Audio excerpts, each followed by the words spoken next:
Hello, Rise Up Visionaries. I'm Susan May, and I'm here to share my journey and ramblings to help you tune into your intuition so you can begin your journey of unplugging. So, today is day 4 of the 12 days of Christmas, my gift to you in December. And I have been asking you about how do you feel? How do you feel today? How did you feel yesterday? How did you feel last week, last month, over the past 12 months? I want you to start thinking about patterns and to really exploring your feelings. And then on day 2 or 3, I think day 3, yes, day 3, I asked what are some things that you do maybe to avoid your feelings. So we have all kinds of coping mechanisms, right? We numb ourselves by maybe watching television or scrolling Facebook or eating chocolate. Um, Maybe we try to stay busy or call a friend but don't really tell them what's bothering us. Maybe we lash out at others and don't let them know that it's not their fault, it's something that's just bothering us. So there's all kinds of things that we do when we're uncomfortable in our feelings. And I've had some feelings the past few days, and I thought, oh, thank you, life, for bringing these to me so I can share. So on Saturday, one of my children was quite upset about something, and I don't want to get into details, I want to protect their privacy, so this is going to be a little vague, but we'll just say that they were upset and it was in a way my fault because I was the one kind of encouraging them to do something and then they weren't happy with the results. And so I felt really pretty sad that day. It might seem like a small minor thing, but there were just things that I felt like maybe I didn't explain well enough, or that maybe I pressured my child to do something that they really didn't want to do.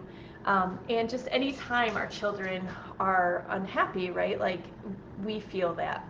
And this was in a pretty stark contrast to how I have been feeling. If you haven't noticed, I've been very energetic, very happy, feeling pretty good about life. So it was quite a downer. And so I will say, I said that my go-to avoidance of feelings is distraction. I also used eating a little bit, and I had some chips, and I had some ice cream. And then my husband was very sweet and said, let's go on a walk, partly because we had to get Carter out.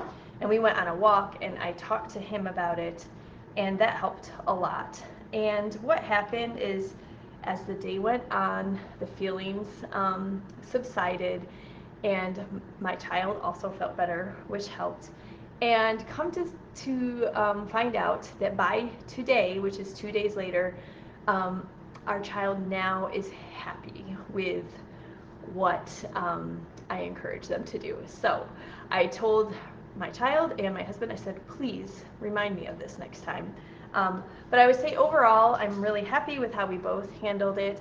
I did not shame my child for being upset, which I think sometimes when we feel guilty, we tend to lash out and try to minimize, like, oh, it's no big deal, and don't blame me.